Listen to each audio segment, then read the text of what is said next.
Olá! Um livro cheio de aventura, mas que também ensina muito. É o Minotauro, do Monteiro Lobato.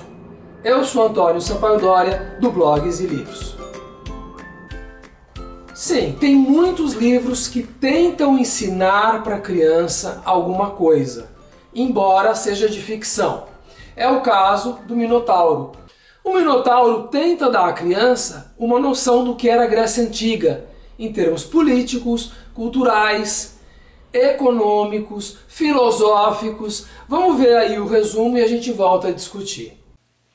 Em O Minotauro, os personagens do Sítio do Pica-Pau Amarelo fazem uma viagem em busca de Tia Anastácia, que foi presa pelos monstros em uma aventura, e vão para a Grécia Antiga do século V a.C.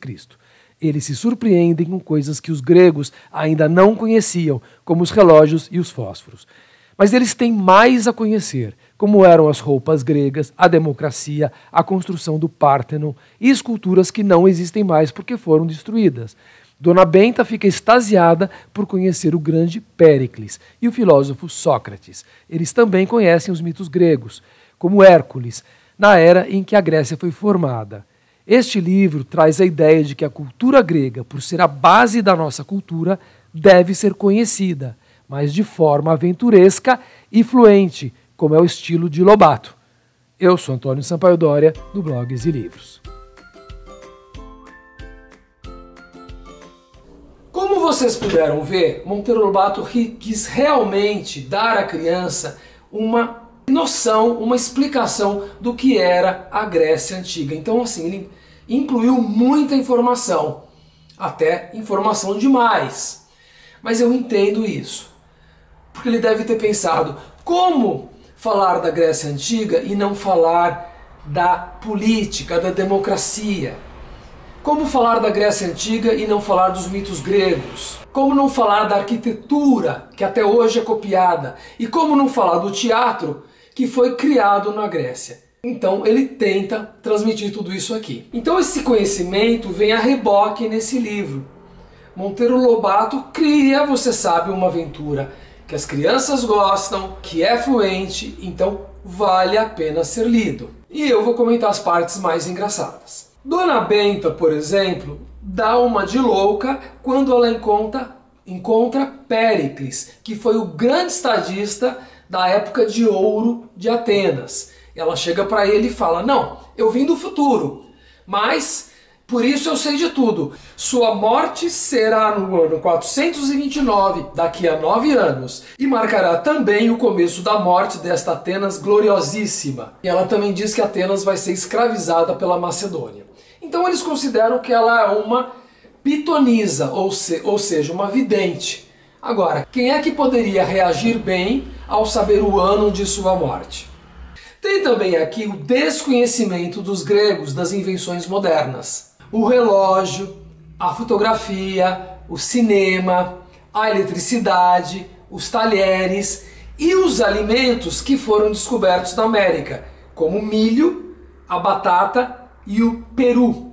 Tudo isso é uma grande novidade para os gregos. Então, Pedrinho e Emília e Narizinho se julgam muito superiores, porque eles sabem coisas que os gregos não sabem, como crianças da 5ª série que dizem, não, os da 3ª série não sabem de nada. Mas a Dona Benta explica que a humanidade evoluiu muito no conhecimento, mas que a estupidez também evolui. E a Dona Benta tem contato ali com muitos personagens históricos. Por exemplo, Fídias, o maior escultor grego, Sócrates, que tinha um nariz muito feio e foi o primeiro filósofo, praticamente, e Aspásia, que era mulher de Péricles e considerada hoje uma sofista. Mas ali eles não encontram a Tia Anastácia. E eles descobrem que ela está em outra época. Ela está na Grécia mítica, que era 10 séculos antes. Então eles resolvem ir para o ano 15 a.C. Mas só Pedrinho, Emília e o Visconde de Sabugosa que vão. Eles pegam o pó, que seria o pó número 2, porque não é o pó de Pirlim-Pim-Pim, e vão para esta época. Enquanto Dona Benta e Narizinho ficam ali no século V mesmo. Então eles chegam lá numa colina que tem um pastor de cabras. E ali a aventura deles é ainda maior. Eles já começam querendo experimentar o néctar dos deuses e a ambrosia. Então eles vão para o Monte Olimpo, onde viviam os deuses. Só que esses alimentos eram proibidos para humanos. Então eles se disfarçam e roubam estes alimentos. Enquanto isso, eles estavam ouvindo os deuses falarem de Hércules e da sua luta contra a Hidra. Então eles resolvem ir atrás de Hércules. E eles vão lá e realmente encontram Hércules, que estava lutando contra a Hidra. Mas eles ainda não descobriram onde está a tia Anastácia. Então eles vão ao oráculo de Delfos, veja só.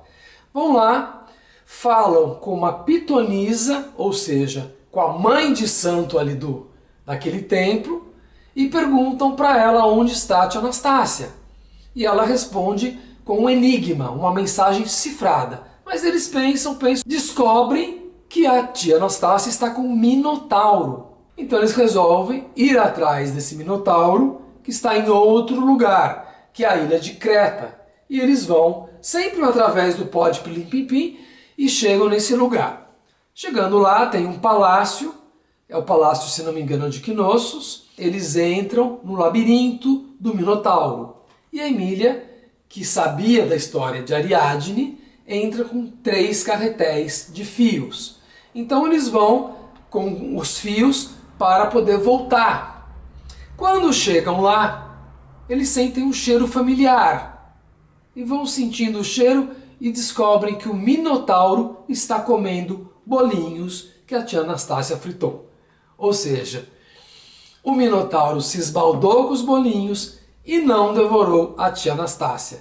Então eles encontram a tia Anastácia e voltam para o presente e tudo se resolve. Então veja quanta cultura que tem nessa obra. Política, as artes, a filosofia, os mitos gregos. Ou seja, é um livro muito bom para alunos que estejam estudando a Grécia Antiga, a Roma Antiga, ou seja, a cultura clássica.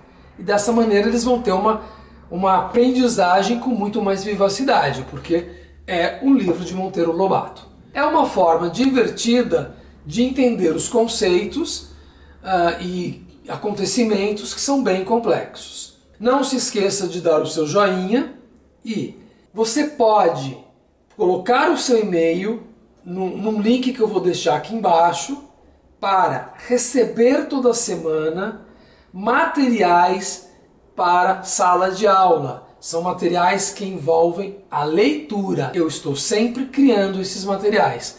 E estou fazendo agora esta lista de e-mail para mandar esses materiais semanalmente. Se você é professor, isso pode ser muito útil para você. Deixe o seu nome na lista. Não se esqueça de dar o joinha e de se inscrever no canal também.